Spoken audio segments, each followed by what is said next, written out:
Halo pemirsa, apa kabar Anda hari ini? Senang sekali saya Wiki Adrian kembali menjumpai Anda dalam program Market Review. Program yang akan membahas berbagai macam isu penggerak pasar modal Indonesia. Dan live streaming kami dapat Anda saksikan di www.idxchannel.com. Dan inilah Market Review selengkapnya. Ya, pemirsa, para pengamat energi berencana untuk menggugat undang-undang mengenai pertambangan mineral batu bara kepada Mahkamah Konstitusi. Langkah ini dilakukan karena terdapat potensi masalah formal mengenai syarat carryover.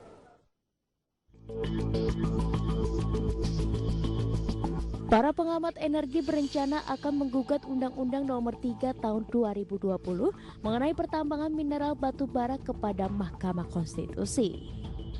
Langkah ini dilakukan setelah terdapat potensi masalah secara formalitas mengenai syarat carryover.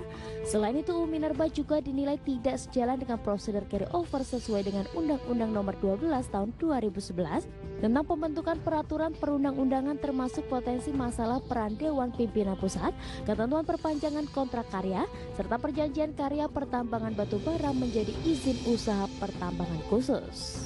Sementara itu, pihak advokasi telah memberikan sejumlah persoalan yang terdapat dalam UU Minerba. Yang pertama ialah terkait pemberian karpet merah bagi pemenang PKP 2B. Selanjutnya ialah terkait masalah perizinan yang dulu berada di tingkat provinsi KONI diserahkan kepada pemerintah pusat. Adapun poin berikutnya ialah wilayah hukum pertambangan yang mengatur izin di wilayah laut. Selanjutnya adalah lubang tambang akhir yang ditutup berdasarkan persentase, dan poin terakhir ialah mengenai hilirisasi serta izin usaha pertambangan. Berbagai sumber, IDX Channel.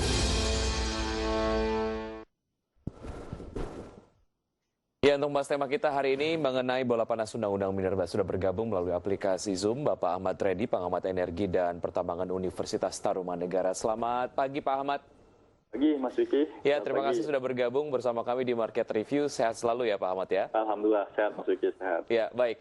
Mengenai sebuah rencana bahwa kemudian Mas Ahmad dan juga teman-teman berencana untuk melakukan gugatan Undang-Undang Minerba ke Mahkamah Konstitusi. Update-nya seperti apa Pak Ahmad? Ya, begini Mas Wiki, jadi memang kita akan ajukan uji material formal dulu. Jadi kan di Mahkamah Konstitusi ada dua mekanisme uji materi, pengujian undang-undang terhadap undang-undang dasar. Yang pertama adalah uji formil, yang kedua adalah uji material. Nah, uji formil ini memang terkait dalam konteks lawmaking proses. Jadi ada kecacatan formalitas yang kemudian kami ajukan ke Mahkamah Konstitusi. Nah, tadi Mas Wiki tanya sampai di mana persiapannya. Karena memang ini bicara mengenai prosedur hukum, jadi memang kami sekarang sedang menyiapkan dokumen permohonannya, itu sudah 70%, kemudian juga termasuk pemohonnya. Karena yang menjadi pemohon ini harus punya legal standing yang sangat kuat, yang kerugian konstitusionalnya itu bisa dibuktikan secara clear and clean, sehingga nanti Mahkamah Konstitusi bisa memastikan bahwa memang para pemohon ini mempunyai legal standing yang kuat. Gitu Mas Wiki. Ya, siapa saja pemohon yang kemudian nanti akan menggugat atau melakukan pengajuan gugatan ataupun uji formil terlebih dahulu ini Pak Ahmad? Ya, karena ini terkait mengenai formalitas, jadi memang para pihak yang dianggap secara formal itu memiliki kerugian konstitusional. Jadi ada beberapa anggota Dewan Perwakilan Daerah, DPD RI, kemudian ada beberapa kepala daerah. Karena mereka yang kami anggap memiliki legal standing yang sangat kuat untuk memastikan bahwa secara prosedural pembentukan Undang-Undang Minerba ini cacat formal. Baik.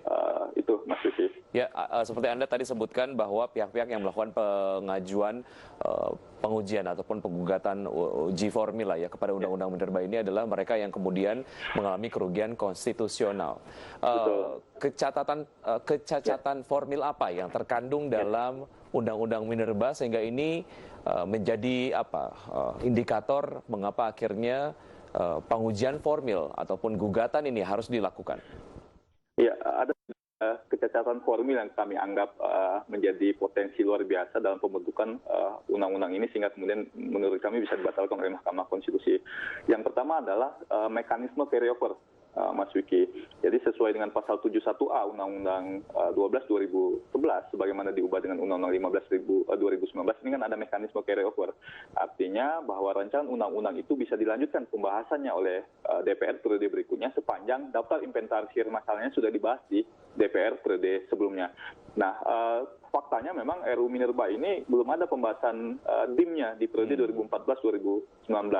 Nah, sehingga kemudian dia tidak memenuhi mekanisme carry over. Jadi dia tidak bisa dilanjutkan pembahasannya, harus diulang dari nol. Baik. Nah, faktanya kan DPR 2019-2024 ini langsung membahas dengan mekanisme carry over. Nah, pihak yang paling punya legal standing itu adalah DPD dan kemudian kepala daerah. Kemudian yang kedua terkait mengenai ketiadaan peran DPD RI.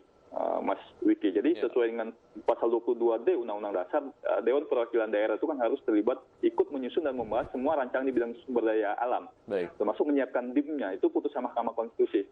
Nah, faktanya DPD RI itu tidak pernah dilibatkan dalam membentuk, menyusun, dan membahas daftar inventarisir masalah. Jadi ini yang kemudian kami anggap maladministrasi. Sehingga yang punya potensi kerugian konstitusional adalah anggota DPD, karena dia dianggap dinegasikan, didegradasi, kewenangan atau kekuasaan ikut menyusun dan membahas DIM yang disiapkan rancangan undang-undangnya oleh DPR.